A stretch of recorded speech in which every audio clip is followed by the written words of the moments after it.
a name I mentioned a few minutes ago, Rusev, plus some Vince McMahon stuff regarding Rusev and everything else. But here's the Rusev thing, and it involves Tony Khan and Dave Meltzer, our favorite subject. This is what Dave Meltzer said. In something hilarious in many ways, both Aleister Black and Rusev, who were formerly with AEW, have already lost as many matches on this current WWE run as they did in their entire multi-year AEW runs. Rusev, in 6 months, has almost doubled the number of losses that he had in his entire 5-year run in AEW. Then again, he felt like he spent most of that time either injured or not used because of creative differences, largely based on not wanting to lose. He had 36 matches in 5 years in AEW, and in hindsight, Tony Khan probably paid him more for less than anyone in the history of AEW. Since returning to WWE, he's already had 25 or maybe 26 matches. So the point is that Dave Meltzer starts complaining about this, of course. Yeah. And it's like, well, it's because Rusev didn't want to lose matches, and him and Tony Khan would get together and they were at an impasse, and they couldn't make it work, so Tony just shelved him and sent him home. And I was like, well, how's that Rusev's fault? But paid him. Yeah. Oh, you don't want to do it? Okay, just take the night off. Don't come back next week, and I'll send you a check. What a great deal. Well, let me ask you something about Rusev. Yeah. Does he interest you at all? He needs Lana, man.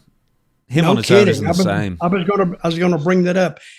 He needs Lana. He needs some help because he looks good. He's decent in the ring, not great, but he's decent in the ring. But what is there about that guy that would sell a ticket to see him get beat? I don't see it.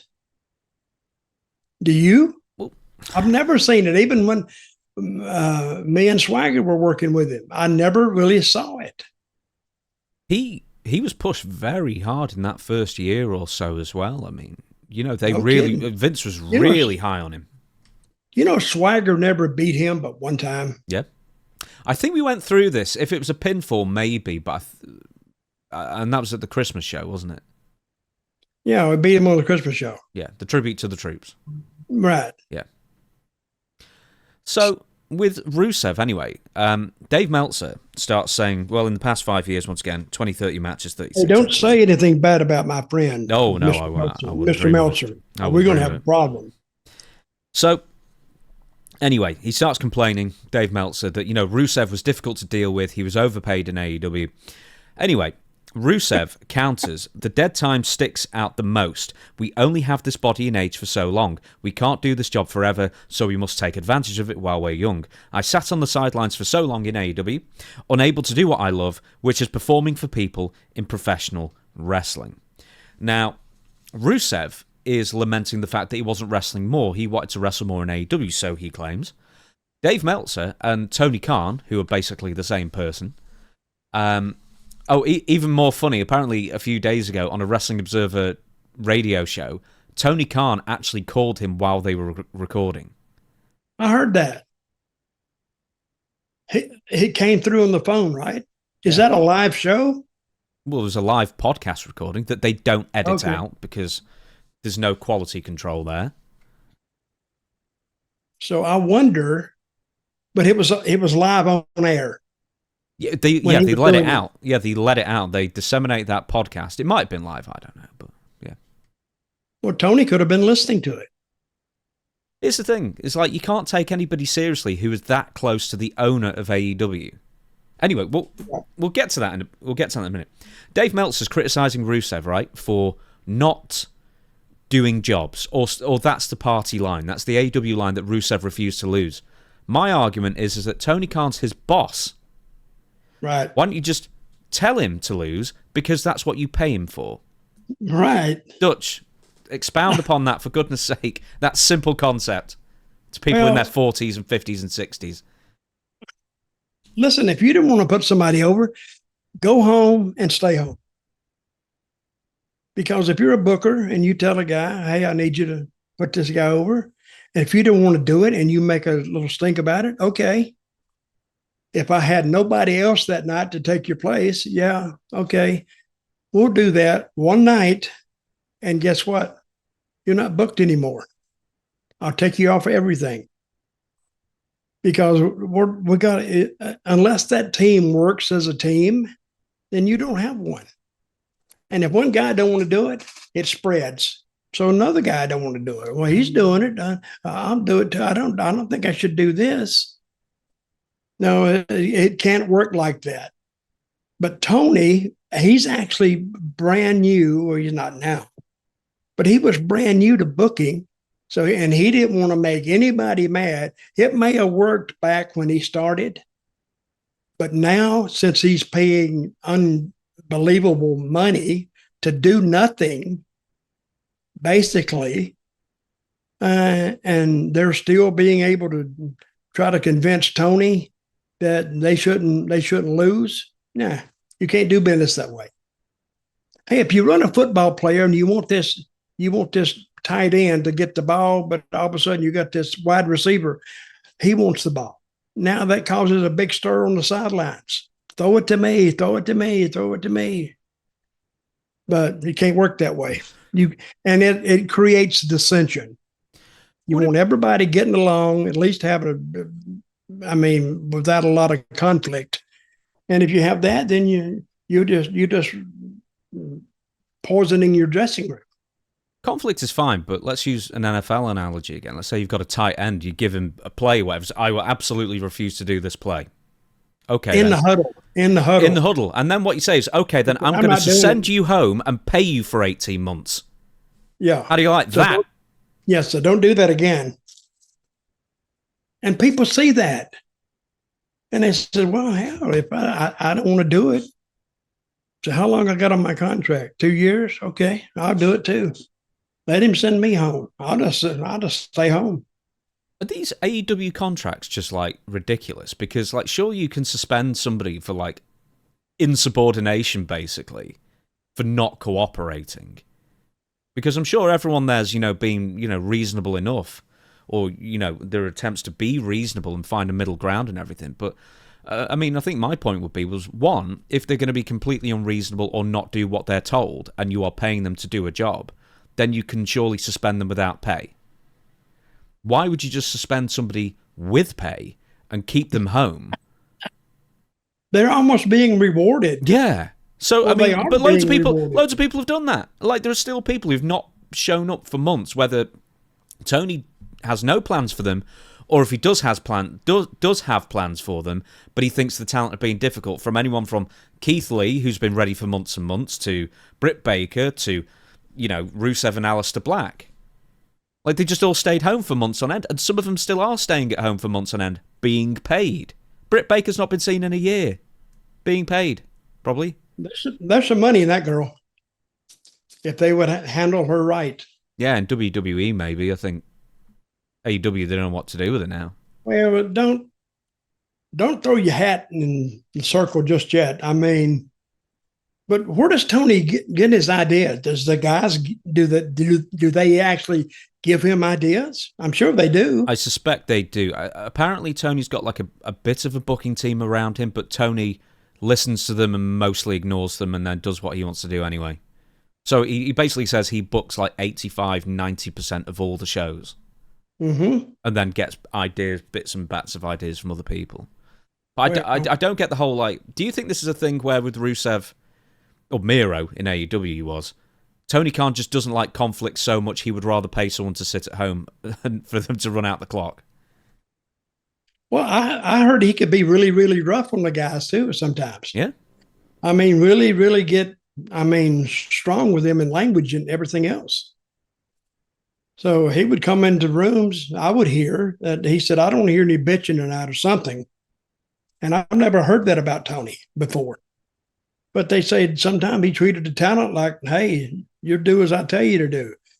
But everything else that he does actually points in the opposite direction. So I don't know. But I think he has too, and I've said this before, he has too many guys under contract that he could ever use. How long is the show? 2 hours? Yeah. Does he have a 3-hour show yet? No, I think they're both. They're not 3 hours yet, thankfully. Mm-hmm. Right. There's one more thing that Dave Meltzer said. Here's really what I'm getting at, is that Dave Meltzer's trying to point Rusev out as the bad guy here, when all he's doing is pointing out that Tony Khan is an ineffectual boss. And here's where it is. And there's two things here. Quote, that was, with Rusev, the most ill-spent money Tony Khan probably ever spent, or among them. I shouldn't say the most, but among them, that one, because it was like this guy wouldn't do anything in AEW, supposedly. And then he goes to WWE, and he's putting over Dominic Mysterio. Mm-hmm. I mean, he wouldn't put over guys twice as good as Dominic in AEW. Dutch, who's twice as good as Dominic in AEW? No, I could give a crap less about how good you are in the ring. How do you sell some tickets? Are you interesting? Dominic Mysterio, I don't think he even works at the gimmick. That's him. So he can go out there, and I saw the interview with his dad, and I've told this 1,000 times. It's the story. And so when I saw it, and then you sent it back to me, what's this? And it's a great, great interview.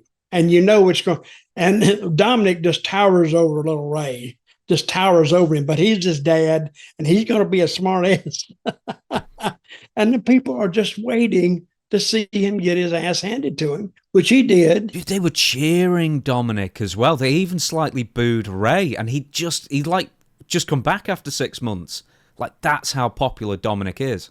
Well, and you know what that's telling them?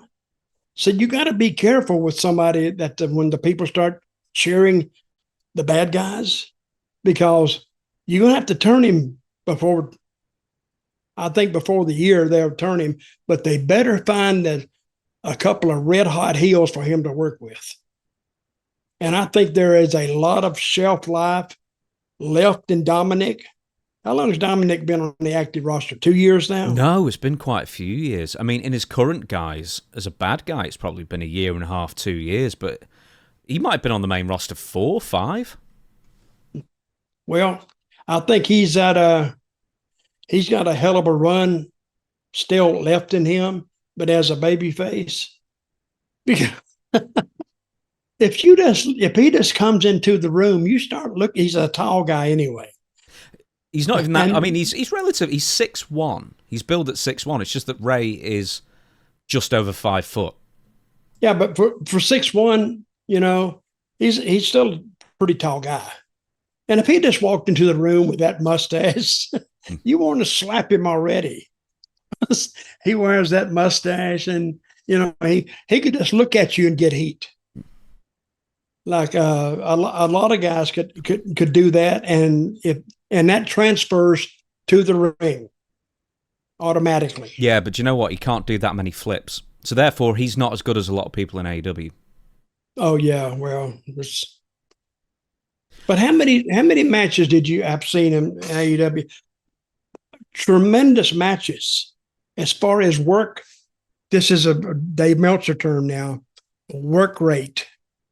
And you got to do this. You got to do your little fingers like that. As far as work rate, they're great, but the people sit on their hands because they've seen it 10,000 times, and sometimes they put an extra move in there just to make it look different, and it makes it look stupid.